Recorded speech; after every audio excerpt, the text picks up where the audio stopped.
I request HOD ma'am to felicitate Pratik Patil sir.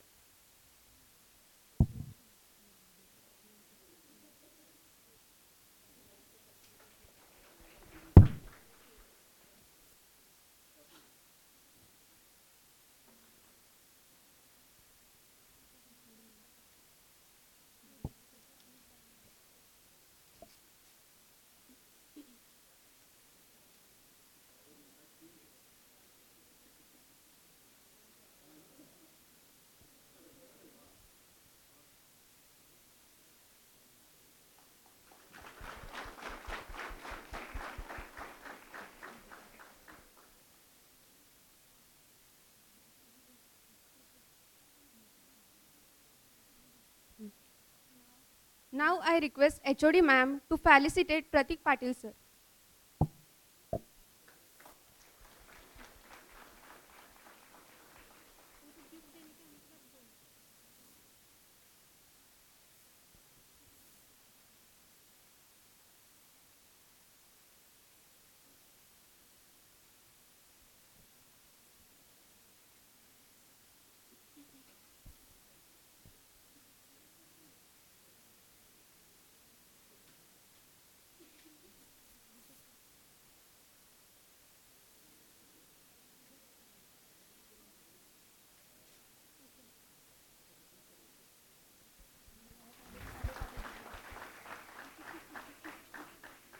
Now I request Digvijay sir to felicitate Mr. Amit Bagwe sir.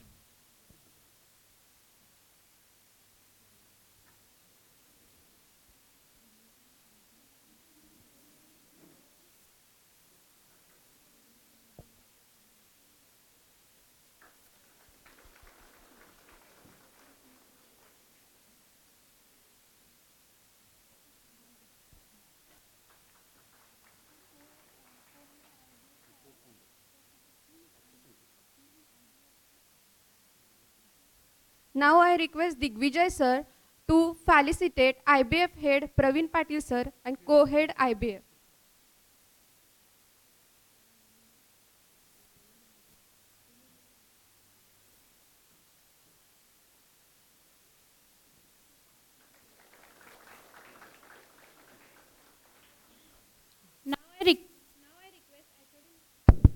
Now I request HOD ma'am to felicitate Mrs. Bagwe ma'am, the co-head of Arthsanket.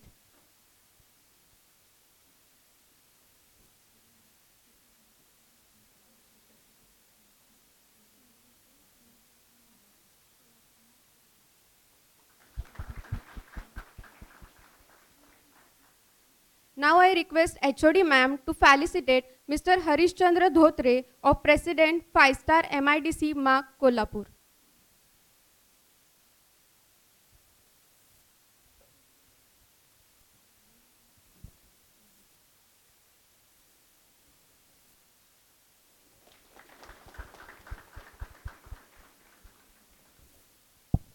Now I request Patil sir to facilitate our sponsor, the Daulat Hotel, Mr. Pranav Desai sir.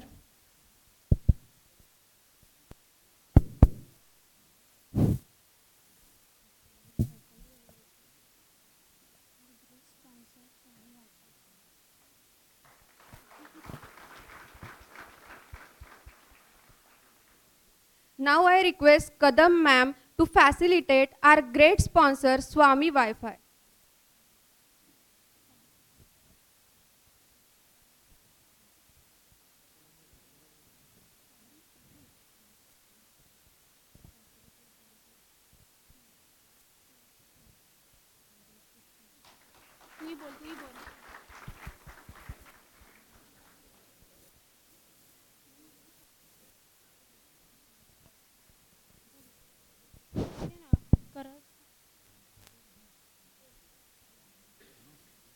Karanskar sir will felicitate our sponsor Shija Impact.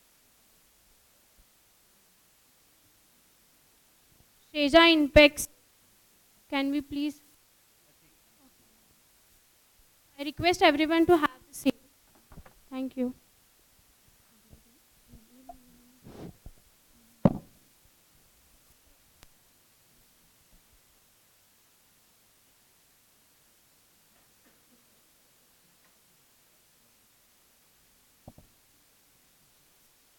Now it's time to cross one more milestone by exchanging the MUAs with IBF, that is Islampur Business Forum. So I request HOD ma'am to exchange MOUs.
Thank you everyone, and I request you to take the seat. I request Mr. D.S. Patil sir, IAC coordinator, to introduce IAC 2K23.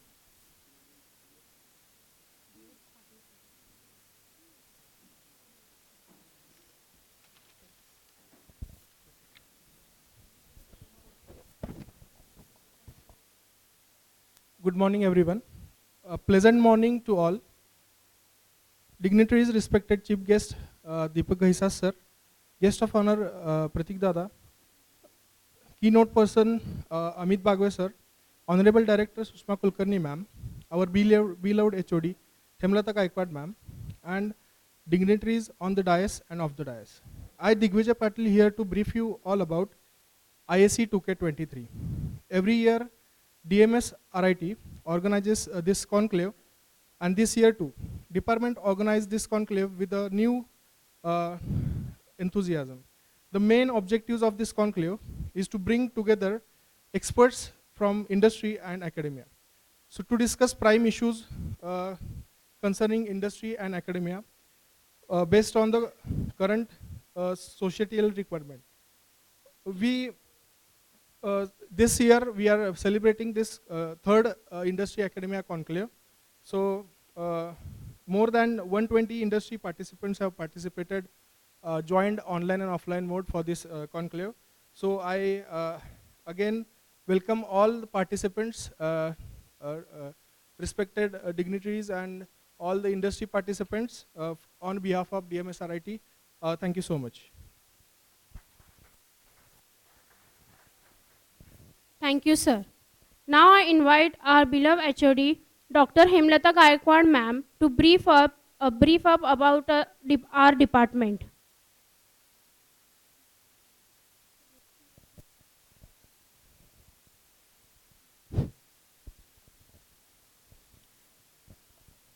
A very good morning to all of you. Honorable Chief Guest Deepak Ghaisa sir, Honorable Guest of Honor Pratik Dada Patil sir, our beloved Director ma'am, Dr. Sushma Kulkarni, Arthsanket Bagwe sir, Rachna Bagwe ma'am, SMAC's Director, and my colleagues, the coordinator of this event, Digvijay Patil sir, participants, students, and all the staff present here. It's a great pleasure to inaugurate the 7th Industry Academia Conclave, which we have in line today. And it is since earlier we have organized 5 international conferences. And after that, we started with Industry Academia Conclave. And the conclave is organized just to make sure that industry, because we have 2 things which must go hand in hand, that is industry and academics. If we want to develop the nation, develop industries, and develop the people who are going to establish industries and the people who are going to work with industries. So keeping this in mind, we thought that we'll start Industry Academia Conclave, which will provide a platform to the industry and people, faculty, students, so that we can discuss and try to solve problems for mutual benefit and mutual betterment. And today we have organized this conclave on the theme Business Network Development. And as we know that when we were having, like in Indian mythology, for doing something auspicious, we start with yajna we start with. And what we do, we put home samagri in that, and then we expect that the god or goddess should give us what we require or what we intend to, why we are doing that. Maybe peace, money, or prosperity. And same way, when a person starts a business, the person puts home, that means time, money, efforts, everything, and then feels that the business should grow, we should have prosperity. And the ultimate customer to whom it is going is all the stakeholders, the vendors, suppliers, the employees of the organization, and the end user customer. So when a businessman is working and putting all these things and then thinking, so it is like that yajna only, which is meant for purity. And same way, what we feel that when we are putting all these things, are we able to generate all those stakeholders? Are our stakeholders committed? Are we able to satisfy the customer? So to do it effectively, we need to discuss, brainstorm on a common platform, and then we feel that the things would turn up. And keeping that only in mind, that how to develop the stakeholders, how to do business networking, we decided that we will keep the theme of Industry Academia Conclave of this year. And as far as our department is concerned, our department was started in 1994. It was established at that time. And since then, we have produced and successfully 27 batches have passed out of our department, from our department. And I'm glad to say that we have a lot of students who are entrepreneurs, big entrepreneurs in India and across world. And we have very high statured students who are working at CEO, MD positions in various industries. And recently, 2 years back, we have started a new program in MBA, MBA IEV, Innovation, Entrepreneurship and Venture Development, with the 30 intake, which is given to only 22 institutes across India. So RIT is one of them. And last year, from the last year batch, we could produce 4 startups and successful startups which could get lot of funds from government and private industries. And this year also the students, they have just completed their first semester. They are working on lot of ideas. And I'm glad to say that we are not only generating, creating job seekers, we are now creating job providers. And that is a big achievement which we have. So with that note, I would like to welcome all of you, because with you all, people from industry, with our students present here, with our director ma'am, I think we are getting the motivation, because ma'am is always like, when we were starting IIV, we were a little hesitant that whether this will become successful or not. But ma'am is the source of light. She always encourages that, yes, we are starting and all of us will be able to do it. And that has given us motivation, and I'm glad that RIT, MBA, all programs, we are able to complete the admissions, and even the placements, and including entrepreneurship, is more than 85 to 90%. So that is a great achievement. And with that note, I would like to stop and again welcome all of you for the function. Thank you.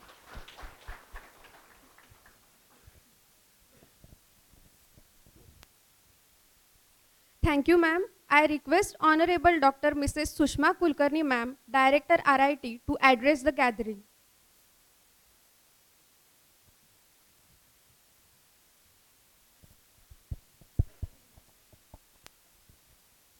good morning to all. I just checked the time. It's still 6 minutes to 12. Okay. And warm welcome to Mr. Ghesas, Pratik Dada, Amit Bagwe sir, Mrs. Bagwe, and all the other dignitaries, my dear faculty, participants, and students. So, faculty conclave or industry faculty conclave is now become part of the culture of RIT, and it's the day we all wait for because it is celebrated in a different way. And every year we have wonderful guests over here to open our eyes to the world around us in terms of what is happening in the industry. Because being in education, we are quite in touch with what is happening in the field of education because RIT is connected to global bodies like Global Engineering Deans Council or IFES, which is International Federation of Engineering Education Societies. So being part of these global bodies, it helps us that what RIT needs to do to be globally recognized, which is our vision. And that's why, sir, we are very happy to have you here, Ghesas sir, today, and also Pratik Dada, who is a youth icon and highly educated and chosen to be with us here in a rural setup to develop this region. And coming to the startup culture in RIT, so as you all know, RIT was started in 1983 with just a small intake of 180 students. And now today, we have 3,500 students on the campus. And we are having right from diploma, 6 branches, undergraduate programs, 10 programs are there, postgraduate 9 specializations, plus 2 in MBA. And we also have 5 PhD centers. So that's the spectrum of programs which we are offering here at RIT. And just to give you where we stand at national level, so we have ranked in national NIRF ranking survey, National Institutional Ranking Framework surveys, in top 200. So that is quite prestigious survey done at national level. And rest other surveys which are done specially for the private institutes, private engineering colleges, we rank almost within 100 at a national level. And we benchmark ourselves with the best institutes so that we can keep growing. That's our motto. So coming to, this was the growth, but then what we have done over this period to reach to this level is that we are continuously connected with industries because we realize we are developing our graduates to be placed in the industry. So industry need, the market requirement, what should be the part of curriculum, how industry connect can be developed. Internships are part of our curriculum so that the students are developed in best possible way. And then other part is research and development. And research and development, I'm very happy to inform that we have 55 plus patents. Out of this 55 patents, we have got the grant of patents for 8 and some 9 to 10 products are commercialized. So for an educational institute, it's a good number, and the best part is that we have our own incubation center, which is funded by Maharashtra State Innovation Society for a funding of 5 crore rupees, and that has really given us a boost. And it just started with a very humble beginning in 2014, when we thought that we should have Center for Innovation, Incubation and Entrepreneurship Development, which we called as SEED. So very humble beginning, but then from 2015 till 2022, I'm happy to say that we have 36 plus startups connected to our incubation center, which we call as Netra RIT Foundation. It's a Section 8 company, and these 36 startups, some are virtual, some are actually incubated on the campus. We have startups which have got research funding also up to 54 lakhs, and lot of other research ideas are continuously getting funding, maybe 25 lakhs, 10 lakhs, you know. So these all support we are able to provide it to our startups because we have an ecosystem here to grow and incubate the startup ideas, support all those entrepreneurs who wish to do something on their own, make a name for themselves, and that ecosystem which we provide is in the form of legal support. Okay, if you want to start a company, what are the legal requirements? Financial support in terms of what are the different sources of funding, what are the different avenues from government where you can submit your ideas and get the funding. We also provide international platforms. We have associations, MOUs with international universities. So through their competitions, also our ideas have been recognized by Taiwan or USA. So such competitions help our students to, represent themselves at international level. So these are some of the facilities, the ecosystem which is built up, and all the what we call as working space, co-working space is provided to these startups, so that they can, start, think about their product, develop the product, and graduate out. And I'm also happy to say that 5 to 6 companies have graduated out from our ecosystem of Netra RIT Foundation. So graduated out means they have become self-sustaining and moved out to a different location, making space for the new ones to come in. So with this brief, I'm again delighted today that we could have this industry conclave with the guests whom we would really like to listen to, and wish you all the best. And I also appreciate the efforts taken by Management Studies Department and the whole team, Digvijay Patil sir, K.S. Patil sir, Karanskar sir, Mullah, all the names maybe I'm not able to take here, but I'm really happy to appreciate their efforts and hope they will continue this every year with the same enthusiasm. Thank you. Thank you, ma'am. Now I request Honorable Pratik Patil sir, the founder of IBF, chairman of Cooperative Sugar Factory, to let us know the journey of IBF. Please, sir.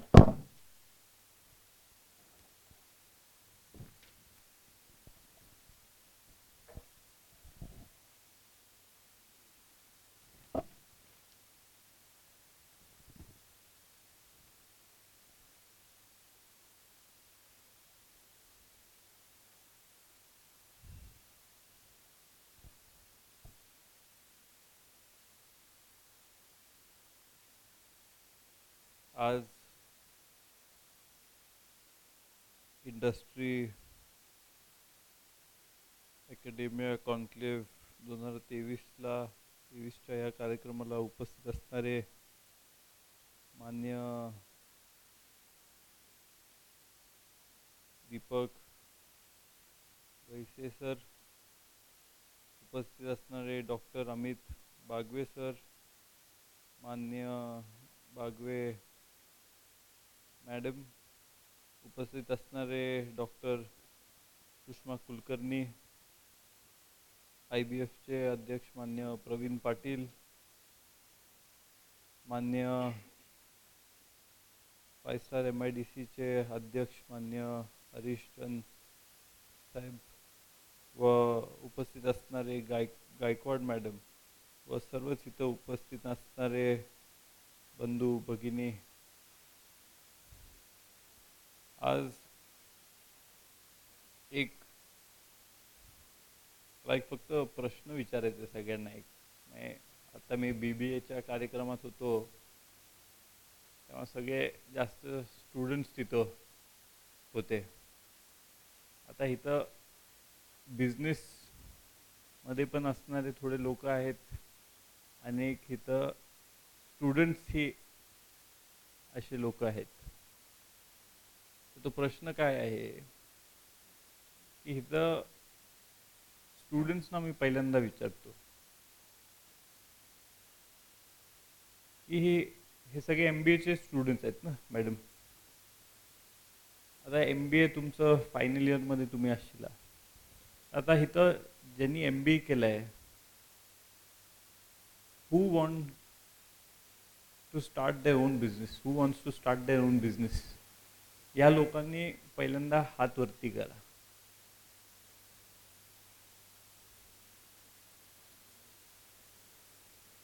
बरं, okay. घाबरू नका, आहेत काय mark पडत नाहीत कमी. नाव who wants to work for someone else,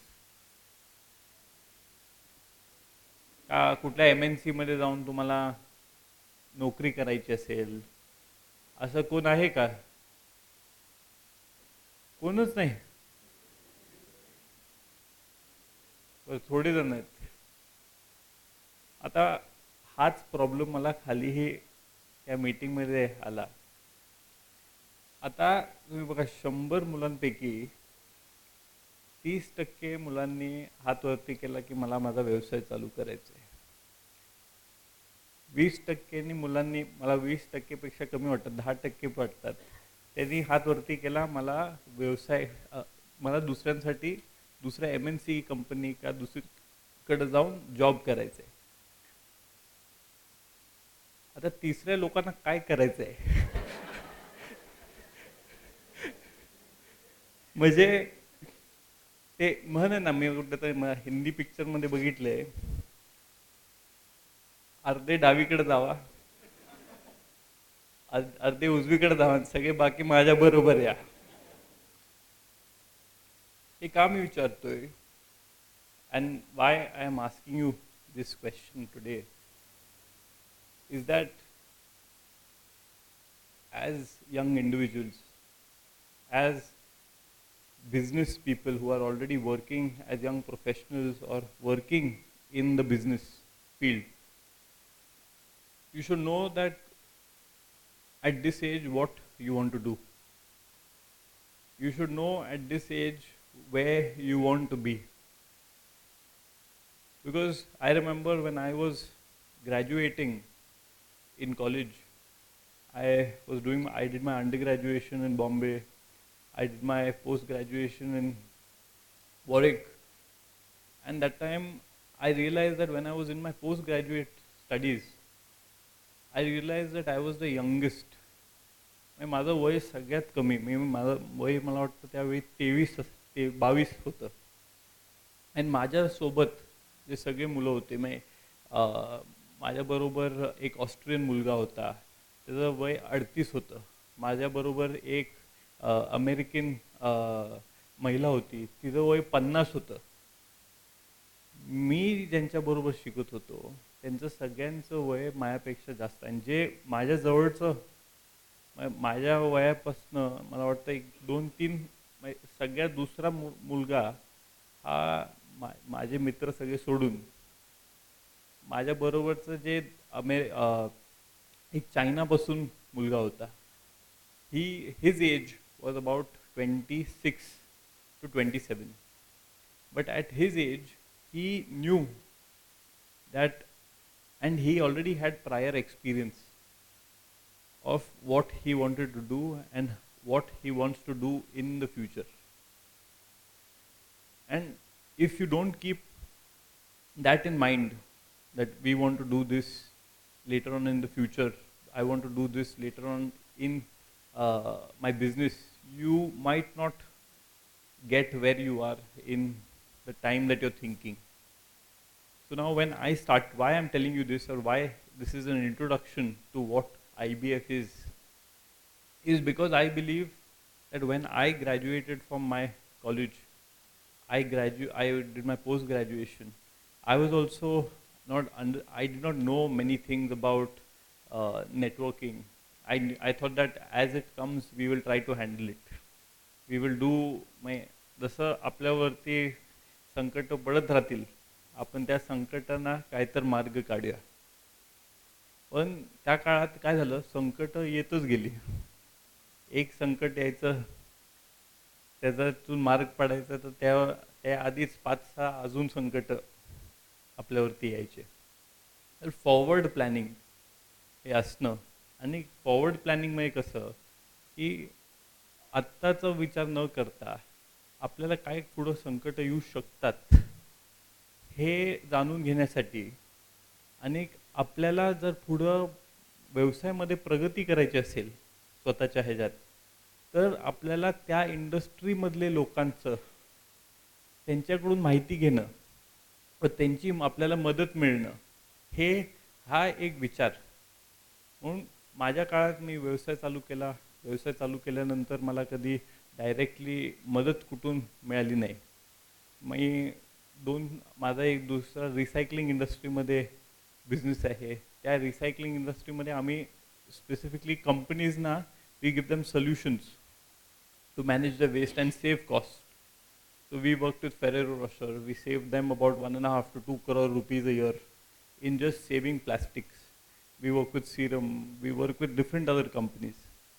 But knowing that, so these businesses come from basic understanding the market. आता स्वतःचा व्यवसाय चालू केला तुम्ही, व्यवसाय तुमची स्थापना केली, तुमचा व्यवसाय तुम्ही चालू केला. आता जनरल ट्रेंड काय असतो की आपण व्यवसाय जेव्हा चालू करतो आपण विचार करतो की मला एक म्हणजे एक दुकान उभा करायचं आहे. तर दुकान उभा करताना आपण काय विचार करतो की आपलं समजा इरिगेशन, आता DM पाटील साहेब आहेत तिथं आमच्या कारखान्याचे म्हणून मी इरिगेशनबद्दल बोलतो. ठिबक संच, ठिबक इरिगेशन, ड्रिप इरिगेशनचं सगळं साहित्य आपल्याला तिथं त्या दुकानात विकायचं आहे. असं आपण म्हणतो. आपण कुठल्या तर कंपनीचं फ्रँचायझी घेतो आणि आपण म्हणतो की जिथं आपल्याला जायचं आहे आपण तिथं जाऊन त्यांना फक्त आपण सर्वे करून तिथं त्यांना सांगूया किती आहे आणि आपण आपलं कमिशन कमवून बाहेर पडेल. पण ह्याच व्यवसायामध्ये किती असे डिस्ट्रीब्युटर आहेत, किती लोक आहेत ज्यांच्याकडं मोठ्या प्रमाणात हाच व्यवसाय करतायत. कारण प्रत्येक तुम्ही जैन बघा, आता आमच्या कारखान्यात जैन, नेटाफिम हे सगळे कोठारी अशा वेगवेगळ्या कंपन्यांबरोबर काम करतं. पण किती कॉम्पिटिशन आहे बघा. आणि शेतकरी पण स्मार्ट आहेत. ते काय करतात, एकाकडे जातात, त्यांची माहिती घेतात, पण जे त्याच्या मनात त्याचंच लावतात. म्हणून काय असतं की ते रिलेशनशिप बिल्ड करणं त्या शेतकरी बरोबर. एक व्यवसायामधून आपण वेगळं काय करू शकतो आपल्या व्यवसायाद्वारे. म्हणजे we have put the shop, but in the shop, is there something new that we are going to provide the customer? Is there something different that we can show the customer that we are doing this, so that's why you should work with us? That is clearly majorly not seen, and because of that we are rat race असते English मध्ये म्हणणं आहे की 100 आधी तिथं उंदरं आहेतच. आपल्याला त्यांच्या बरोबर 101 अजून एक उंदीर आपण आपल्याला तिथं जाऊन त्यांच्याबरोबरच पळायचं आहे. This is what happens. And to get out of this whole problem, मी एक BNI नावाचा एक कॉन्सेप्ट होता पुण्यामध्ये. आमची एक कंपनी आहे, मॉर्फ एनर्जीज नावाची कंपनी आहे. ती पुण्यामध्ये आम्ही असंच ह्या कंपनीबरोबर काम करत करत आम्हाला BNI नावाचा एक ऑर्गनायझेशनमध्ये आम्हाला भाग घेता आलं. आणि मी तिथं एका मीटिंगमध्ये त्यांनी मला बघायचं होतं काय होतं म्हणून मी तिथं जाऊन तिथं एक मीटिंगमध्ये बसलो. तर तिथे it was all about networking and helping each other. तर when I went into that meeting, generally as business people आपण काय करतो, गावात ग्रामीण भागात आपल्याला माहिती असतो की आपला मित्र हा व्यवसाय करतोय, पण ॲक्च्युली व्यवसाय काय आहे हे आपल्याला माहिती नसतं. तर मी तिथे गेलो तर तिथं काय असतं की मी प्रतीक पाटील, माझा व्यवसाय प्लास्टिक रिसायकलिंग. मला काय पाहिजे का मी हे इथं आलोय तर मला काय एक्सपेक्टेशन आहे या ग्रुपपासून. तर मी ते बघितलं, मी बोललो की हा एवढा चांगला कॉन्सेप्ट आहे. तर आम्ही त्याच धर्तीवरती IBFची इथं स्थापना केली. आता सर्वच इथं IBFची कोर कमिटी आहेत, तिथं अध्यक्ष आहेत. तर आमची एक कमिटी होती, ती आम्ही 8 स्टार्टिंगला जेव्हा आम्ही चालू केली IBF तेव्हा आमच्याकडे 40-50 अर्ज आले. मला वाटलं की फार अप्रतिम. आणि नंतर हळूहळू 2-3 महिन्यानंतर ते 40-50 फक्त 13 राहिले. आणि का की हे सगळे जे 13 जण होते हे सगळं सिरियस लोक होते. खरं वेळ देऊन त्या IBF मध्ये काम करणारे लोक होते. तर IBF मध्येही अशीच एक कॉन्सेप्ट आहे. BNI थोडं स्ट्रिक्ट आहे अजून, पण IBF मध्ये आपण काय करतो की आपण सगळ्या उद्योजकांना एकत्र आणतो. आणि सगळ्या उद्योजकांना जेव्हा आपण एकत्र आणतो त्यांना प्रत्येक गोष्टीमध्ये जर त्यांना इंटरेस्टिंग नसेल तरीही IBFद्वारे आपण तिथं त्यांना मोटिवेशनल लेक्चर्स देतो. मोटिवेशन म्हणजे चांगले ॲक्च्युअल जे लीडर आहेत मार्केटमध्ये आणि मोटिवेशन देऊ शकतात. ॲक्च्युअल इंडस्ट्रीमधले लोकांना तिथं बोलवतो आणि त्यांना त्याच्याबद्दल माहिती देतो. कुठलं तर बँकेचं कर्जाचं काम असेल तर बँक ऑफ इंडियाच्या सोबत आम्ही 2-3 कार्यक्रम केलेत. अशाच लोक, आणि बँक ऑफ इंडियातून मला वाटतं त्या कार्यक्रमानंतर आम्हाला तिथं 1 कोटी म्हणजे 10 लोकांना 10-10 लाखाचा लोन पण मिळाला. तर हे करत करत आम्हाला मेन उद्देश काय होता की व्यवसाय वाढवणं. तर व्यवसाय वाढवण्यासाठी आम्ही सगळ्यांनी असंच ठरवलं की आपण नेटवर्किंग ग्रुप करायचा. नेटवर्किंग ग्रुप करताना आपल्याला ह्याच्यामध्ये नाव, काय काम आहे, काय व्यवसाय आहे आणि आपल्याला काय पाहिजे, या 3 गोष्टींवरतीच आम्ही फोकस केला.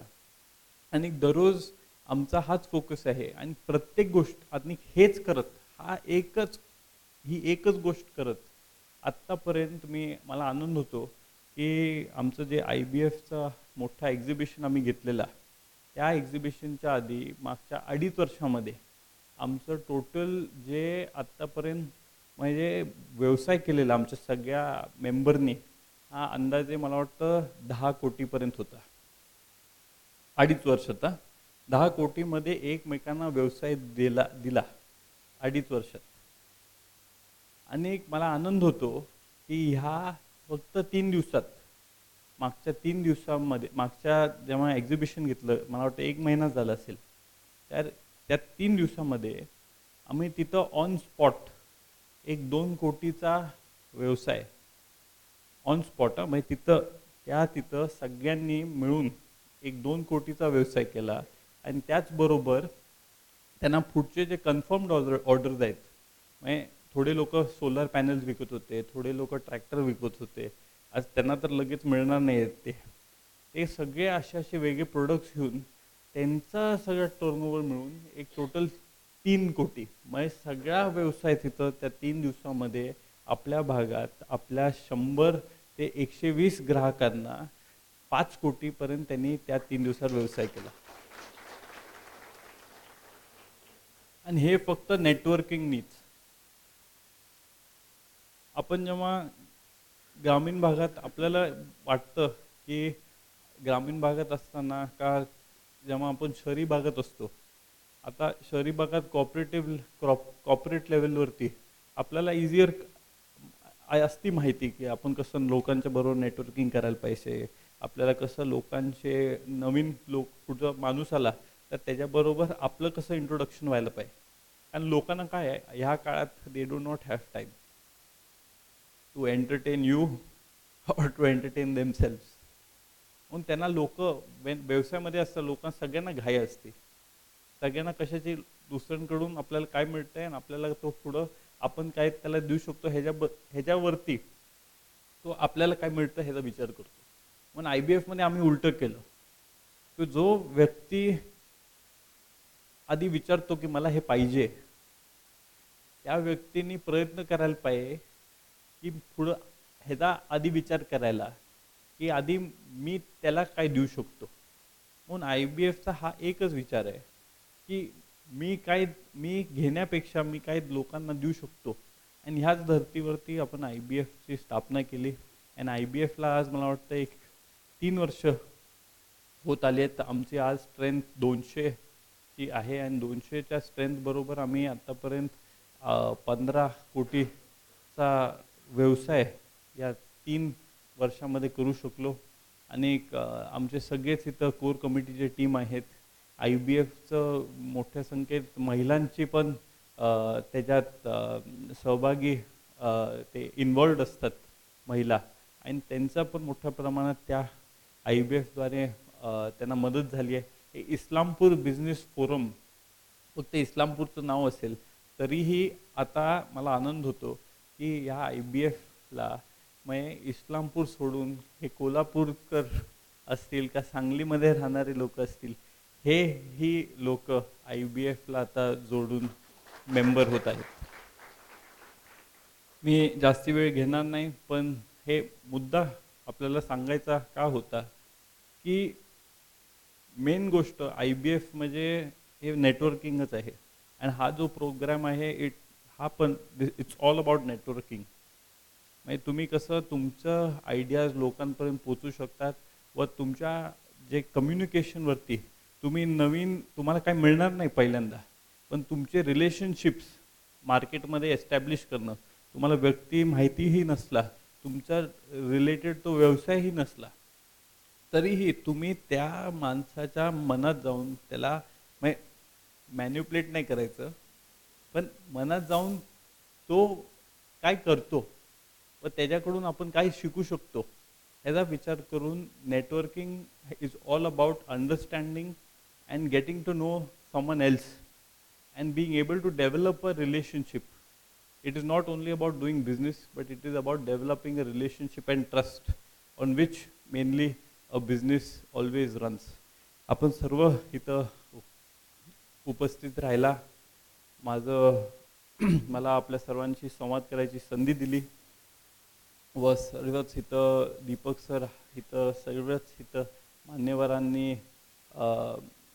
इथं वेळात वेळ देऊन आमच्या RIT कॉलेजला त्यांनी वेळ दिला, त्याबद्दल मी आपल्या सर्वांचं आभार व्यक्त करतो व माझं लांबलेलं भाषण संपवतो. धन्यवाद.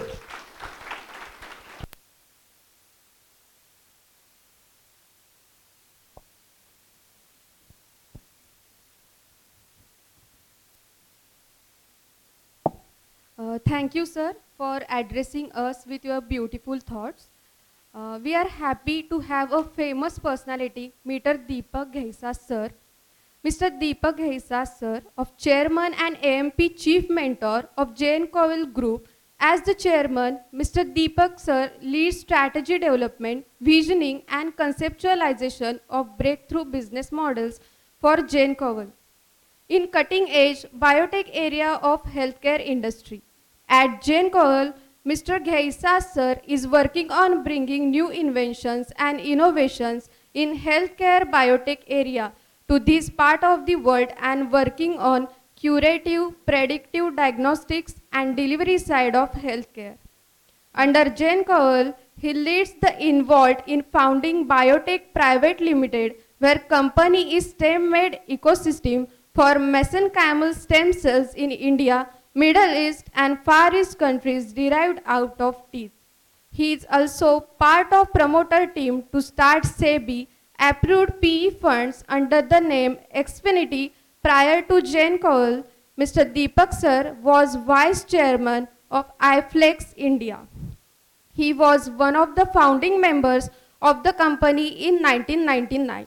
It was his strategic, financial and operational acumen that drove the company into a true Indian multinational. He traveled extensively in over 70 countries to finalize customer deals. He is the first Indian CFO to win the prestigious CFO Asia Award in 2001. He is qualified CA, cost accountant and company secretary and alumni of London Business School. He is also a thought leader in building future scenarios and in the area of disruptive innovation. Last 25 years, Deepak sir is teaching at various management institutes in India and abroad as a visiting faculty. Deepak sir is also an advisory boards of various management institutes.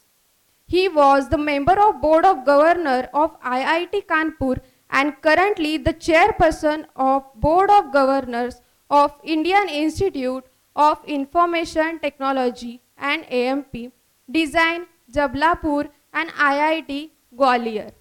He is also on the boards of NGO companies and runs his own public charitable trust. He is also a die-hard music lover and continues to play the tabla whenever he finds the time. So I would like to invite our chief guest, Mr. Deepak Ghaisa, sir, to address us with his wonderful knowledge.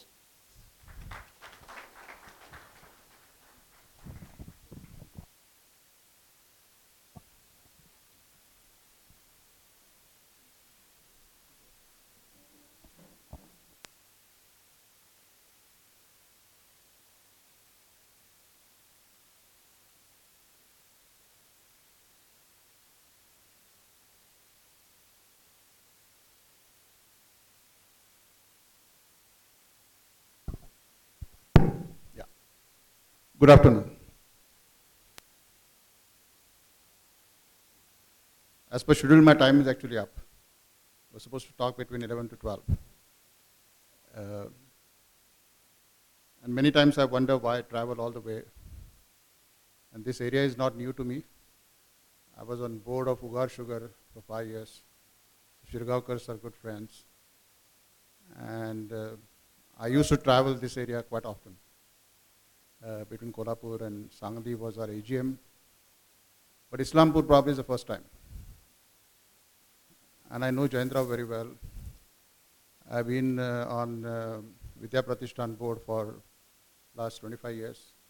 So go to Baramati quite often. But I must admit that what I saw this morning in this institute, I think it's quite amazing. I'm totally impressed. And I'm not saying because I'm here, but I'm going to tell this to Mr. Pawar also. That I think what you have done in especially startups, which is very dear to me. मी इंग्लिशमध्ये बोलू का मराठीत बोलू? मराठीत बोलू? Okay. मी मराठी मीडियममधनं शिकलेलो आहे, त्यामुळे मला मराठी चांगलं येतं. SSC पर्यंत पूर्ण मराठीत शिकलो मी. तर जे मी काय बघितलं, कारण स्टार्टअप इंडस्ट्री अशी आहे की आता भारतामध्ये इकोसिस्टम बघितली तर जगातला 3रा क्रमांक आपला येतो. त्यामुळे आता तुम्ही जो सेन्सस घेतला तिकडे की किती टक्के लोकांना, मुलांना, मुलींना बिझनेस करायचा आहे, आय एम ग्लॅड की 30% लोकांना करायचं आहे. कारण बहुतेक मॅनेजमेंट स्कूल्समध्ये मुंबईतल्या बघतो मी, हार्डली 2 किंवा 3 मुलांना बिझनेस करायचा असतो. प्रत्येकाला येऊन इथे शेवटी नोकरी करायची असते. आणि विच इज डिसहार्टनिंग. आणि मी ज्या ज्या बोर्डांवर आहे तिकडे प्रत्येक ठिकाणी आमच्या बोर्ड मिटिंगच्या वेळेला एक स्लाईड नक्की असते की ती प्लेसमेंट कशी झाली. आणि आता मी प्रत्येकांना कंपल्सरी केलं आहे की प्लेसमेंटच्या स्लाईडच्या आधी मला किती मुलं आणि मुली एंटरप्रेनर्स बनले याच्यातून हे आम्हाला सांगत चला. कारण नोकरी मागण्यापेक्षा म्हटलं नोकरी देणारा माणूस जर का असेल तर तो भारताला आज हवा आहे. आणि या तरुण मुलांमध्ये, मुलींमध्ये, आणि मी तरुण फक्त वयाने म्हणत नाही, मनाने तरुण असणारे सगळेच, you should age, you should not get old. Wine वगैरे कशी एजिंग झालेली वाईन चांगली असते, तशी एजिंग झालेला माणूसही चांगला असतो, अनुभव असतो त्याच्याकडे. कारण इन्स्टिट्यूटमधनं जे आपल्याला मिळते ते विद्या मिळते. आपल्या ज्ञान जे मिळतं ते आपण आपलं कमवायचं असतं. म्हणून ती सरस्वती बसलेली आहे तिथे. सरस्वती विद्येची आहे, गणपती ज्ञानाचा देव आहे. आणि त्यातून पुढे केस पांढरे व्हायला लागले की मग शहाणपण येतं. So wisdom can never be taught. Wisdom हे आपलं आपल्याला येत जातं. त्यामुळे मुलांना स्पेशली मला सांगायचं आहे की पहिल्यांदा तुमचे आईवडील काय सांगतात त्याच्याकडे लक्ष द्या. That is important because they talk to you with the wisdom. आणि पुढच्या लाईनीत जे बसलेले आहेत ते ॲझ्युम की त्यांच्याकडे विजडम भरपूर आलेलं आहे आत्तापर्यंत. फक्त ते तर वापरायचं कुठे आणि कसं हे महत्त्वाचं असतं. आणि आज बागवे सर घेणार आहेत नेटवर्किंगवरचा कोर्स, त्यामुळे मी त्याच्यावर जास्त काही रिपीट करत नाही. पण आता प्रतीकने सांगितलं तसं की IBF I think is a great organisation forum. आणि असे कित्येक फोरम भारतामध्ये निघाले, जगभरात निघालेले आहेत. म्हणजे YPO नावाचं आमचा यंग प्रेसिडेंट्स ऑर्गनायझेशन आहे, तो मेनली नेटवर्किंग करत आहे, पण त्या जगभरातले प्रेसिडेंट्स एकत्र येतात. आणि फक्त बिझनेस करतात असं नाही. तर माझं असं एक सजेशन तुम्हाला असं आहे की बहुतेक इंडस्ट्रीजना लोकल गव्हर्नमेंट किंवा स्टेट गव्हर्नमेंट किंवा सेंट्रल गव्हर्नमेंट याची काही ना काहीतरी एक मदत लागत असते.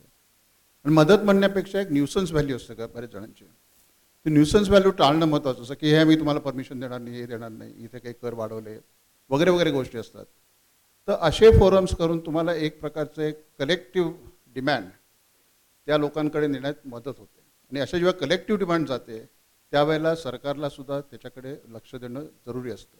म्हणजे महाराष्ट्र सरकार असू दे किंवा लोकल म्युन्सिपल कॉर्पोरेशन असू दे, पंचायत असू दे, पण अशा फोरमचा उपयोग होतो. एकटा दुकटा जर का इंडस्ट्रीवाला गेला किंवा धंदेवाला गेला तर त्याचा आवाज कोणी ऐकत नाही. पण या फोरममध्ये नेटवर्किंग बरोबरच असा एक प्रेशर ग्रुप तयार करणं महत्त्वाचं आहे. आणि जर का प्रतीकसारखं नेतृत्व असेल तर मला वाटतं ते सहज शक्य आहे तुम्हाला. तर पण तसा पण अशा फोरमचा उपयोग करून घ्या. कारण हे आपण आपल्या भल्यासाठी नाही तर या इकॉनॉमीच्या भल्यासाठी करतोय. धंदा वाढणं हा भारत हा गरीब देश आहे असं मला प्रत्येक देशात मी गेलो तिकडे सांगितलं. आणि मी सगळ्यांना पहिल्यापासून ठासून सांगतो की भारत हा गरीब देश नाही, भारत हा खूप श्रीमंत देश आहे. भारतातले लोक गरीब आहेत आणि आपल्याला समाव गरिबी आवडते. लोळी पांगळी श्रीमंती आणि धट्टी कट्टी गरिबी असं एक लहानपणी आम्हाला सगळ्यांना शिकवलं होतं. नसं चुकून वाटायला लागतं की श्रीमंत बनलो तर काय एखादा अवयव आपला जाईल की काय, पण तसं नसतं. देशातले लोक श्रीमंत बनणं जरुरी आहे, तरच देश मोठा होतो. आणि श्रीमंत कसं बनतं तर नोकरी करून बनत नाही, उद्योग करूनच बनता येतं. आणि त्यामुळे हे उद्योग होणं, त्याच्याकरता लागणारी मदत सगळ्यांकडनं मिळणं, न्यूसन्स व्हॅल्यू जाणं, तिकडची अडथळे बाजूला करणं, हे जे प्रकार आहेत हे मला वाटतं असे फोरम्स मोठ्या प्रमाणात करू शकतात. आणि ते या फोरमचं काम आहे. त्यामुळे प्रत्येकाने या अशा फोरमच्या याच्यामध्ये नेटवर्किंग बरोबरच हे पण साध्य करायचा प्रयत्न करावा. भारतात SME किती आहेत तुम्हाला माहिती आहे? साधारण 6 कोटी आहेत. 6 कोटी लघु मध्यम लहान उद्योग आहेत. प्रॉब्लेम एवढाच आहे की त्याच्यातले फक्त 1% हे रजिस्टर्ड आहेत, बाकी रजिस्टर्डच नाही आहेत. RBI जेव्हा लोनच्या बाबतीत बघतो आपण, मी RBIच्या कमिटीजवर आहे, फक्त 20% SMEs या बँकांकडनं लोन घेतात, 80% ह्या बँकांशिवाय इतर सोर्सेसकडनं लोन घेतात. त्यामुळे बँकांनी किती SMEला मदत करायची ठरवली तरी फक्त 20% लोकांनाच ती मदत होऊ शकते. त्यामुळे जेवढं जमेल तेवढं तुम्ही बँकांशी नेटवर्किंग करा. आणि जेव्हा नवीन उद्योग काढता तुम्ही त्यावेळेला तुम्हाला बँकांकडे सुद्धा जायची गरज नाही आहे, कारण प्रायव्हेट इक्विटी फंड्स आहेत, व्हेंचर कॅपिटल फंड्स आहेत. माझा एक तसा व्हेंचर कॅपिटल फंड आहे किंवा PE फंड आहे, एक्सफिनिटी त्यांनी उल्लेख केला मगाशी. आणि साधारण आता आमचा 4था फंड आम्ही लॉन्च करतो आहे. 3 फंड झाले. पहिला फंड संपवला आम्ही पूर्ण, साधारण 18% परतावा दिला, त्यांना रिटर्न मिळाला. पुढच्या फंडचा जवळजवळ 35% रिटर्न आहे. आणि साधारण 1,000-1,200 कोटीचा फंड आहे. पण आत्तापर्यंत आम्ही 42 इन्व्हेस्टमेंट्स केल्या आहेत, पण ते सगळ्या हायटेकमध्ये आहेत आणि B2B मध्ये असणारे आहेत. पण आज तुमच्याकडे मी जे प्रोजेक्ट बघितले मॅडम, त्याच्यामध्ये एस्पेशली एक टीम मला जी भेटली, 2 मुली आणि 2 मुलं आहेत, I think phenomenal. I was quite impressed. ते शुगर मिल करता ते साफ करण्यासाठी, थर्मल हे साफ करण्यासाठी काहीतरी बनवत आहेत. थोडं त्यांना एक विचार करण्याची दिशा बदलणं जरुरी आहे. कारण बरेचदा एखादी घडलेली गोष्टच आपण परत करत असतो. Sometimes you reinvent the wheel. आपल्याला ती आयडिया खूप मोठी वाटते, परंतु ती खरी मोठी नसते.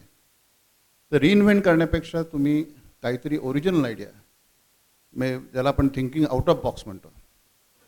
त्यामुळे माझ्या डोक्यात अशी कल्पना आली, मी त्यांना त्यावेळेला सांगितली. आत्ता नॉर्मली मी त्याचे पैसे लावतो, पण तुम्ही एवढं मला प्रेमाने बोलवलं, काल जेवायलावर घातलं, तर म्हटलं आज एक आयडिया देऊया तुम्हाला. पण असा विचार करणं हे जरुरी असतं. काहीतरी वेगळा विचार झाला पाहिजे. कारण शेवटी तुम्हाला पैसा कमवायचा असेल तर फक्त 3 मार्गांनी पैसा कमवता येतो. You have to do something better than someone. दुसऱ्यापेक्षा काहीतरी चांगलं आपल्याला करता आलं पाहिजे, किंवा दुसऱ्या उद्योगांपेक्षा काहीतरी वेगळं करता आलं पाहिजे, किंवा काहीतरी नवीन करता आलं पाहिजे. So either you have to do something better, something different, or something new. या 3 मार्गांशिवाय कोणत्याही मार्गाने पैसा मिळत नाही जगामध्ये. त्यामुळे तुम्ही जेव्हा उद्योग काढता एखादा किंवा करत असता, त्यावेळेला सतत लक्ष पाहिजे की मला माझ्या कॉम्पिटिशनपेक्षा किती वेगळं करता येईल, काय वेगळं करता येईल की ज्याने कस्टमर माझ्याकडे येईल, काय चांगलं करता येईल त्याच्यापेक्षा, आणि काय नवीन करता येईल. या 3 गोष्टींचा विचार केला तुम्ही तर उद्योगामध्ये बरकत यायला सध्याच्या परिस्थितीमध्ये काहीच हरकत नाही आहे. दुसरी गोष्ट अशी असते की बरेचदा माझ्या ऑब्झर्वेशन झालं आहे की आपला उद्योग चालू असताना आपण एक पर्टिक्युलर हाईटला असतो, परंतु आपण मार्केटकडे कायम दुर्लक्ष ठेवतो. कारण आपले कस्टमर असतात, आपला माल खपत असतो, आणि त्या खपणाऱ्या मालाकडे बघत बघत पैसा येत असतो. पण अचानक काहीतरी होतं आणि उद्योग थांबतो. त्याला आपण डिस्रप्शन म्हणतो. उदाहरण देतो तुम्हाला. माझं सीजमध्ये युनिट होतं आणि मला एक्सपॅन्ड करायचं होतं आणि बाजूला आमच्या एक मोठं युनिट होतं, ते एस्क्वायर नावाची कंपनी आहे. तुम्हाला मुलांना तर ती माहिती पण नसेल, पुढच्या लोकांना एस्क्वायर नावाची कंपनी कदाचित आठवत असेल की ते व्हिडिओ कॅसेट्स फिल्मच्या बनवायचं आणि they had monopoly worldwide. सगळ्या बॉलिवूडच्या फिल्म्स त्यांच्या एस्क्वायरच्या कॅसेट्सवर ते वितरित करायचे. Big company, huge company, making huge moneys. आणि आमच्या बाजूलाच होती आणि ते मला जागा मिळणं कठीण असं मला सारखं वाटत होतं, कारण ती मिळणं जरुरी होतं मला. पण ज्या क्षणी मार्केटमध्ये सीडीज आल्या त्या क्षणाला एस्क्वायर कंपनी बंद पडली, कारण व्हिडिओ कॅसेटचा प्रकारच गेला. आता म्हणजे व्हिडिओ कॅसेट तुम्हाला मुलांना पाठवतं कोणालाच माहिती नसतील, आम्हाला थोडे तरी माहिती आहेत. पण आमच्या लहानपणी व्हिडिओ कॅसेट्स आणि व्हिडिओ प्लेयर्स होते, व्हिडिओ रेकॉर्डर्स असायचे. पण ज्या क्षणी सीडीज आल्या मार्केटमध्ये, ते सीडी वॉज अ डिस्रप्शन. तर हे डिस्रप्शन जेव्हा जेव्हा येतं मार्केटमध्ये, त्याच्याकडे लक्ष असणं कायम महत्त्वाचं आहे आपलं. कारण हे डिस्रप्शन कसं येतं, कारण हे नवीन आलेलं होतं.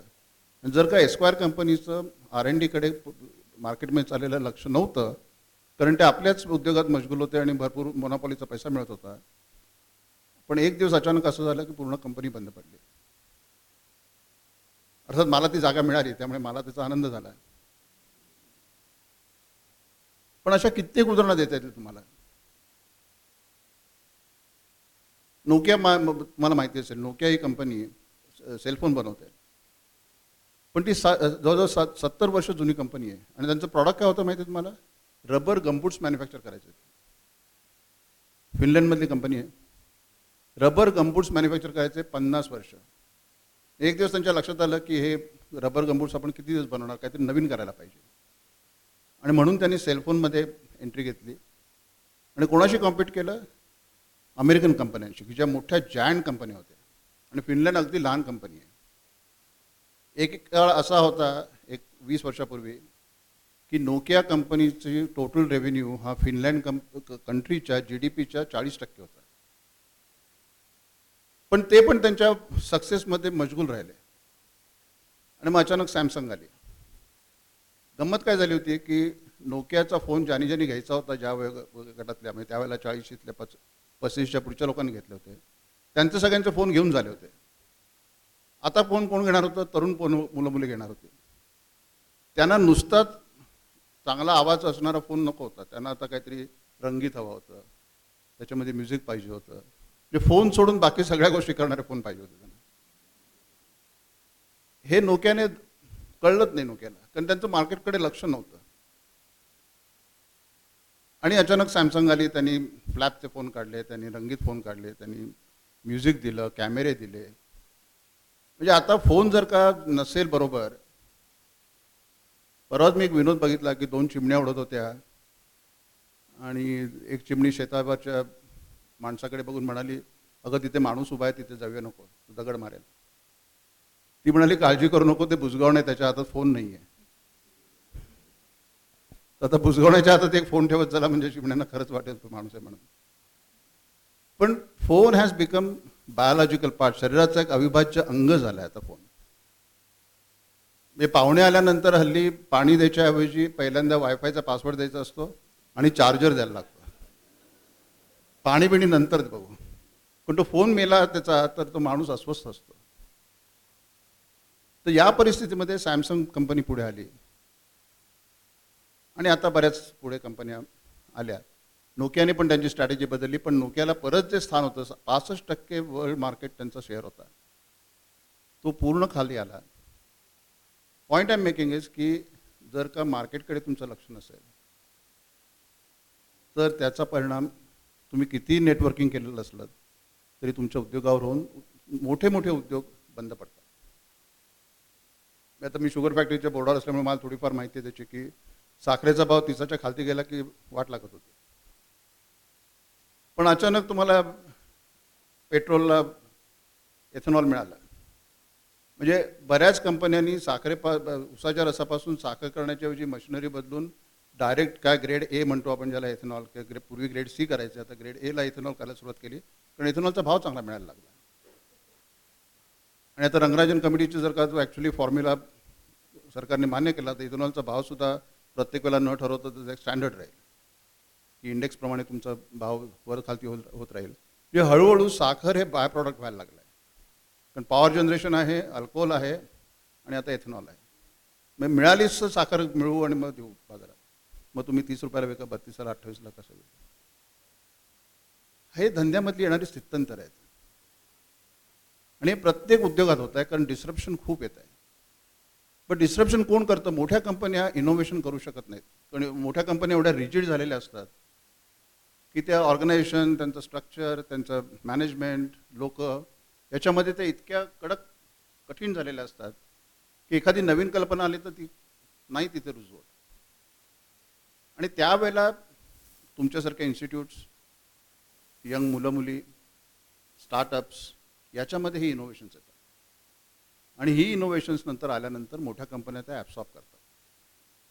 तुम्ही जगभरात जर का बघाल तुम्ही तर मोठमोठ्या कंपन्या आता त्याने एक ॲक्सलरेटर प्रोग्राम म्हणून चालू केला आहे. म्हणजे तुम्ही स्वतः विचार करायला हरकत नाही तुमच्याकडे.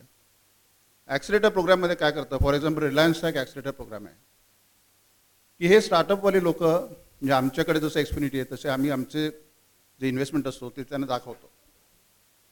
त्यातलं एखादं इनोव्हेशन त्यांना असं वाटलं की आपल्याला जिओमध्ये म्हणा किंवा पेट्रोकेमिकलमध्ये म्हणा किंवा टेक्स्टाईलमध्ये म्हणा हे आम्हाला वापरता येणं शक्य आहे असं जर का त्यांना वाटलं तर ते ॲक्सलरेटर प्रोग्राममध्ये घेतात आणि त्यांना फंडिंग करतात विथ द अंडरस्टँडिंग की ते इनोव्हेशन नंतर आम्हाला मिळालं पाहिजे. म्हणजे आम्हाला एक कॉम्पिटिटिव्ह ॲडव्हान्टेज आमचा मार्केटमधला वाढेल आणि आमचा कंपनी या स्केलवर असेल तर ती वरच्या आणि त्या डिस्रप्शनचा कॉम्पिटिशनला मिळण्याच्या ऐवजी आम्हाला मिळेल. त्यामुळे कॉम्पिटिशनला ॲडव्हान्टेज मिळणार नाही, आम्हाला तो ॲडव्हान्टेज मिळेल. हा एक विचार झालेला आहे आणि जगभरात आहे, म्हणजे फक्त भारतात की रिलायन्सचा असं नाही.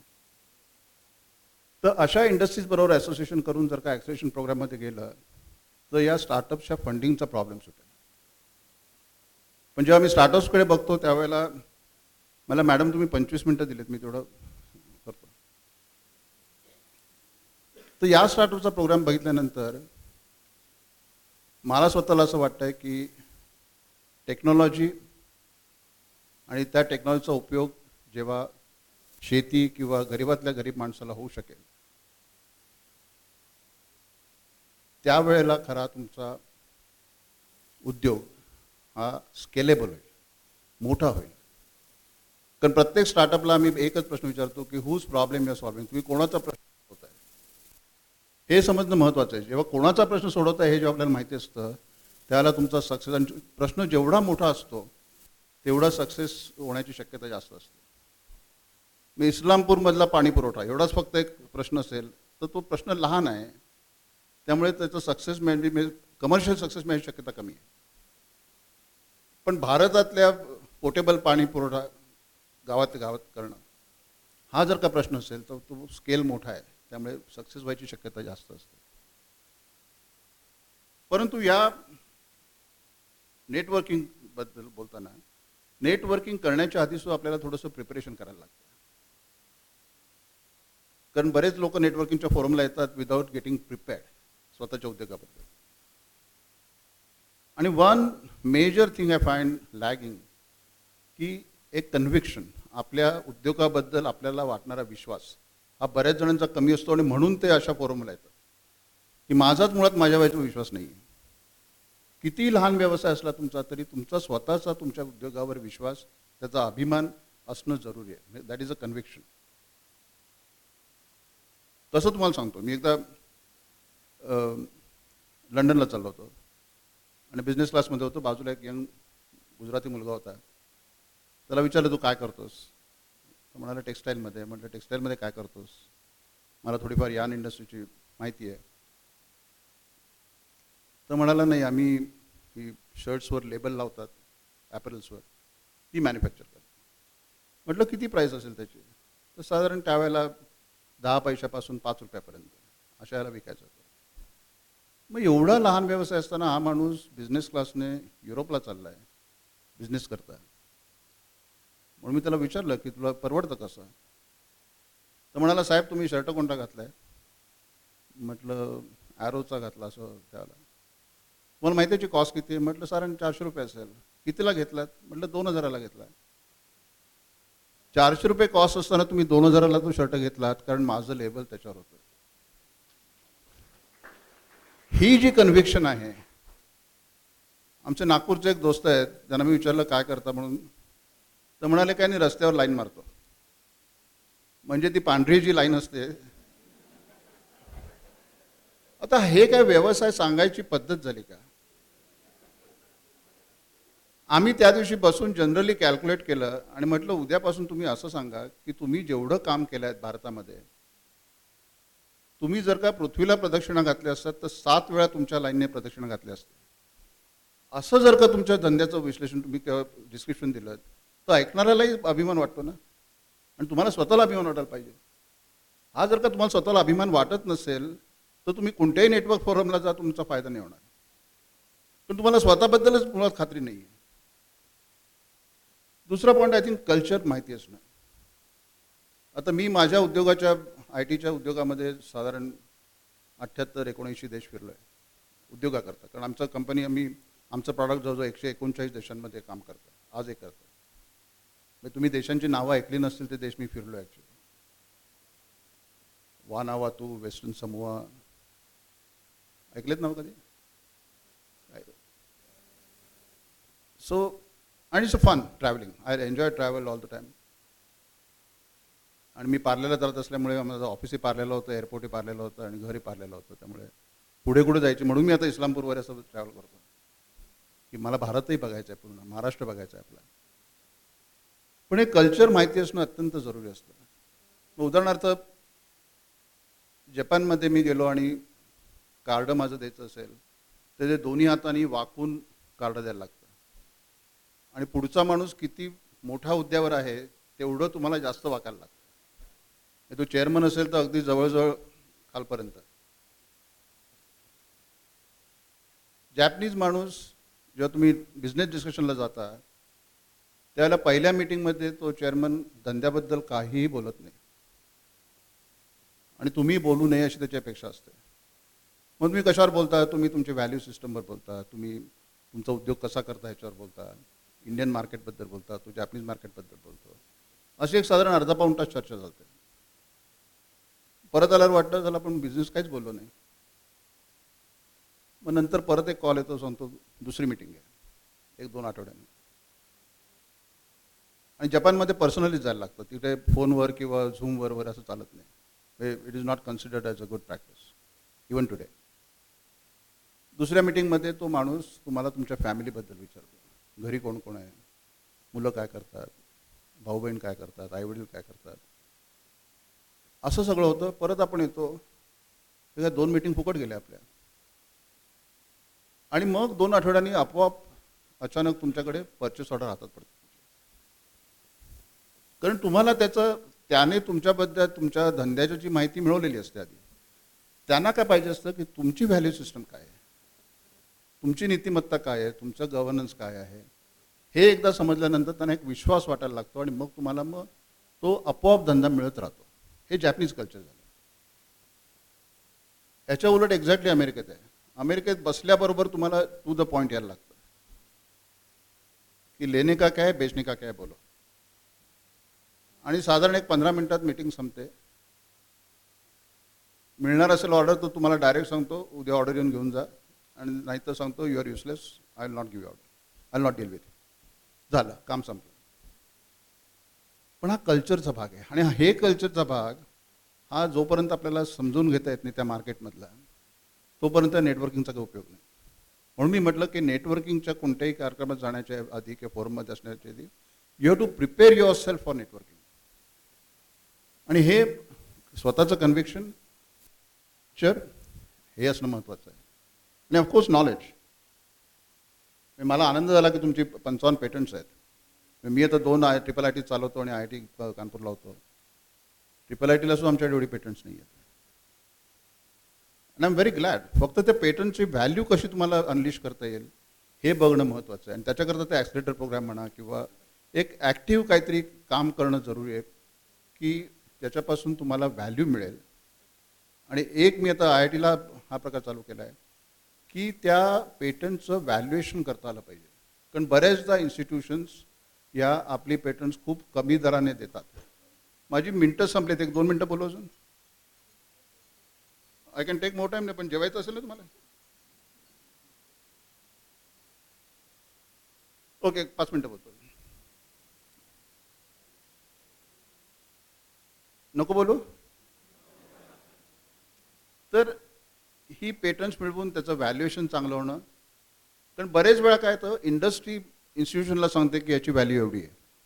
Please remember, buyer cannot decide what is the value of the patent. Patent has value has to be decide by the seller. याच्यावर तर तुम्हाला मार्केटची माहिती पाहिजे की या पेटंटची व्हॅल्यू काय होऊ शकते, त्याच्यापासून सेल किती होऊ शकतो, किती काळ तो सेल होऊ शकतो, त्या पेटंटला आणखीन पुढे आणखीन काय जे ॲडेडम येतील त्याला ते मला कसे आणखीन देता येतील तुम्हाला. कारण एक पेटंट आल्यानंतर त्याचं R&D संपत नाही, त्याचं पुढे R&D कॉन्स्टंट चालू असतं, कारण टेक्नॉलॉजी बदलत असते. त्यामुळे पेटंट असणं हे महत्त्वाचं आहे, पण त्याचं व्हॅल्यू माहिती असणं आणि ती अनलिश होणं. US मध्ये बघाल तर तुम्ही बहुतेक युनिव्हर्सिटीजचा कारभार फंडिंग हे त्यांच्या पेटंटवर चालतं. पेटंटच्या रॉयल्टी जी त्यांना मिळते आणि प्रत्येक युनिव्हर्सिटी साधारण एका इंडस्ट्रीशी कनेक्टेड आहे. जर माझा मुलगा पर्ड्यूला होता, एक मुलगा, तर त्या पर्ड्यूचा जवळजवळ सगळा इन्कम हा त्यांच्या पेटंट्सवर न्यायचा. त्यांचा स्वतःचा एअरपोर्ट होता, त्यांचं एव्हिएशन. आणि Neil Armstrong by the way comes from Purdue. म्हणजे नील ॲमस्ट्रॉंगची बिल्डिंग इंजिनिअरिंगची मोठी आहे तिथे. अर्बाना शॅम्पेन म्हणून आहे university, it is connected with Intel. So Intel Urbana Champaign, so Intel whatever they require they come and give that programme. आणखीन एक काम करतील, तुम्हाला इंडस्ट्रीकडे जाऊन त्यांना असं विचारतील किंवा गव्हर्नमेंटकडे जाता येईल. See our major spender in this country is government. आणि गव्हर्नमेंट चालवताना त्यांना अनंत प्रॉब्लेम्स असतात. Can we have a innovative idea which can solve that problem, because that will impact more lives in this state or the country than any other industry can do. Government is a big industry, is a big spender. And ease to do business, even ease to live in this country will be possible if government deploys those innovation in their processes. पण आपण गव्हर्नमेंटकडे generally लक्ष देत नाही या बाबतीत. पण आपण काय करू शकतो गव्हर्नमेंट करता किंवा गव्हर्नमेंटचे प्रोसेस इम्प्रूव्ह करण्याकरता, त्यांचे प्रॉब्लेम सॉल्व्ह करण्यासाठी. तर तसं एक मेकॅनिझम तुम्हाला या फोरमच्या थ्रू करता आलं की तुमचे प्रॉब्लेम काय आहेत सांगा. म्युन्सिपल लेवलला, स्टेट लेवलला, इरिगेशन लेवलला, रेव्हेन्यू कलेक्शन लेवलला, महसूल खात्याला, शेती खात्याला भरपूर प्रॉब्लेम असतात त्यांचे. तर त्याच्यावर आपल्या मुलांना इनोव्हेशन करायला काहीच हरकत नाही आणि करता येतं. की जे गव्हर्नमेंटमध्ये इनोव्हेशन होणार नाही, जसं मोठ्या ऑर्गनायझेशनमध्ये इनोव्हेशन होत नाही, तसं कारण त्यांचा एक पॅटर्न ठरलेला असतो, त्याप्रमाणेच ते काम करतात. डोळ्याला झापड लावल्यासारखं. तर that is the way they have to work. पण हे आपण काहीतरी त्यांना देऊ शकतो त्याच्यामधून, आणि त्याच्यापासून देशाचा इकॉनॉमीचा फायदा होऊ शकतो. मी संपवतो. बोलायला भरपूर आहे अजून, अजून एक तासभर बोलू शकलो असतो. पण नेटवर्किंगचं आणखीन एक तुम्हाला एक गोष्ट सांगतो आता शेवटी, की उद्योग कसे चालायला पाहिजेत आता. आणि एक नवीन टर्म आली आता मध्ये, कॉम्पिटिशन आणि कोऑपरेशनची. कॉम्पिटिशन. आणि आपण ससा आणि कासवाची गोष्ट सगळ्यांनी ऐकले ना सगळ्यांनी. ससा फास्ट आहे परंतु कासव स्लो अँड स्टेडी आहे. पण खऱ्या आयुष्यात तुम्हाला सांगतो, slow and steady never wins the race. You have to be fast आणि यू कॅन्ट टेक रेस्ट. हे सशाला पहिल्या रेसनंतर समजतं की आपण हरलो, याचं कारण आपण फास्ट होतो पण आपण रेस्ट घेतली. म्हणून तो म्हणाला आपण दुसरी शर्यत करूया. आणि त्याने दुसरी शर्यत केली आणि ससा जिंकला. कारण ऑब्व्हियसली आता त्याने त्याचा जो विकनेस होता तो त्याने ओव्हरटेक केला. कासव म्हणाला नाही, माझ्याकडे पण स्ट्रेंथ्स आहेत काही, मला पण जिंकता येतं. So even if you are a small business you can still win. Because you have got certain strength and you must know which strengths are those. हे नेटवर्किंगमधून जास्त समजतं तुम्हाला. ते अचानक समजतं की अरे ही आपली स्ट्रेंथ आहे, आपल्यालाच माहिती नव्हती. ते कासवाला समजलं म्हणून कासव म्हणाला सशाला परत रेस करू, म्हणून त्यांनी परत रेस घेतली. पण आता यावेळेला त्याने काय केलं होतं, मार्ग बदलला होता. त्यामुळे ससा धावत गेला आणि त्याला नदीपर्यंत आला. नदीवर आल्यावर तो थांबला कारण त्याला पोहता येत नव्हतं. कासव तोपर्यंत पोहोचला, तिथे नदीतून पोहत गेला आणि रेस जिंकला.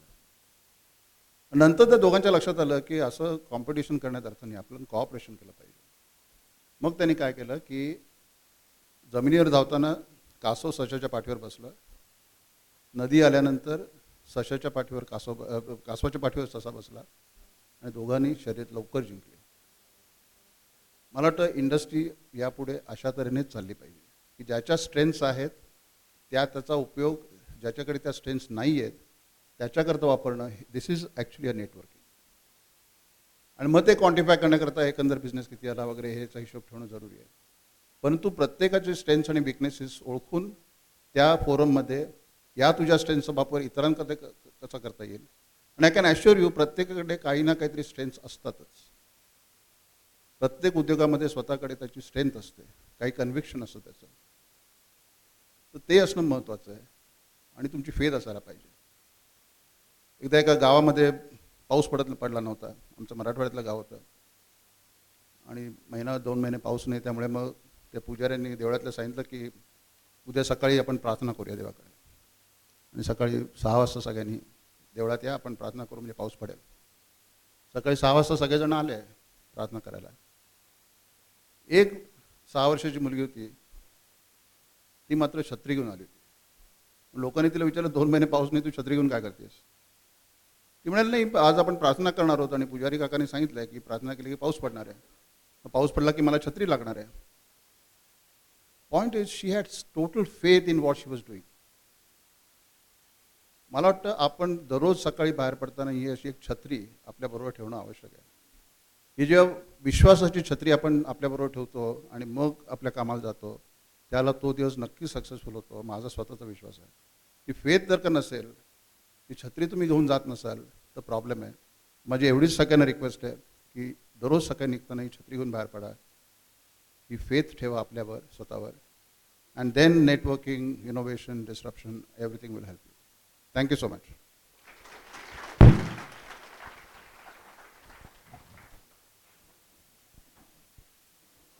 Thank you, sir, for sharing your wonderful thoughts. Like knowledge should be earned.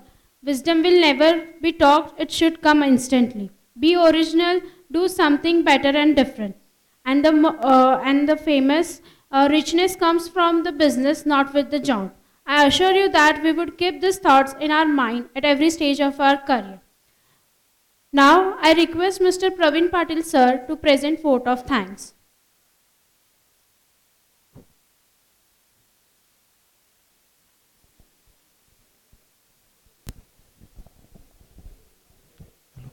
Hello. आज RITच्या MBA डिपार्टमेंटकडून पण इंडस्ट्री अकॅडमी कॉन्क्लेव्हसाठी उपस्थित राहिलात. त्यामध्ये आमच्या IBFचे फाउंडर मान्य प्रतीकदादा, ज्यांनी आपल्याला नुकतंच आता मार्गदर्शन केलं ते दीपक घैसास सर, RITच्या डायरेक्टर कुलकर्णी मॅडम, MBA डिपार्टमेंटचे HOD गायकवाड मॅडम, बागवे साहेब आणि इथं उपस्थित असणारे सर्व उद्योजक आणि विद्यार्थी. आपण या कार्यक्रमाला उपस्थित राहिला त्याबद्दल मी सर्वांचे आभार मानतो. तसेच IBF आणि MBA यांचं टायअप झालेलं आहे आणि IBFला MBA डिपार्टमेंटचा नक्कीच फायदा होईल. आणि ह्या कोलॅबरेशनचा, आजचं जग हे कॉम्पिटिशनचं न राहता कोलॅबरेशनचं आहे आणि आम्हा उद्योजकांना एक प्लॅटफॉर्म मिळतो आहे MBA डिपार्टमेंटकडून की जे टेक्निकल नॉलेज आमच्याकडून, आम्हाला एक्सपिरियन्स आहे पण आम्हाला टेक्निकल नॉलेज जो पुस्तकी ज्ञान म्हणतो आपण, ते आम्ही बिझनेस करत असताना पुस्तकी ज्ञान फार कमी पडतं. कारण आम्ही लोक काही सगळी MBA किंवा नाही झालेलो, आम्ही एक्सपिरियन्सनं पुढं गेलेलो आहे. पण आमच्या बिझनेसमध्ये बऱ्याचशा गोष्टी, त्रुटी बऱ्याचशा राहून जातात, त्या आम्हाला ह्या MBA डिपार्टमेंटकडून मिळून जातील. आणि मी खरंच MBA डिपार्टमेंट आणि RITचं पुन्हा एक वेळ आभार मानतो की त्यांनी IBF सारख्या इस्लामपूर बिझनेस फोरम, जे उद्योजकांचा प्लॅटफॉर्म आहे, मान्य प्रतीकदादांच्या संकल्पनेनं जो प्लॅटफॉर्म तयार झालेला आहे, आणि त्या उद्योजकांना हातात हात घालून त्यांच्या ज्या काही त्रुटी आहेत त्या पूर्ण करून त्यांच्या त्या फुलफिल करून त्यांना यशस्वी उद्योजकाची अजून पुढची पायरी वरती नेण्याचं काम हे MBA डिपार्टमेंट करेल आणि त्यांचा जास्तीत जास्त फायदा आमचे उद्योजक घेतील याबद्दल मला खात्री आहे. आणि पुन्हा एक वेळ मी सर्वांचा आभार मानतो आणि हा कार्यक्रम संपला असं जाहीर करतो. Thank you.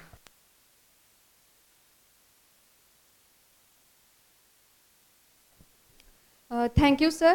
Thank you everyone for listening us with such a patience. Now it's time for lunch break. Everyone is requested to gather here for further sessions at 2 o'clock. Thank you. Hello. It is a kind request to the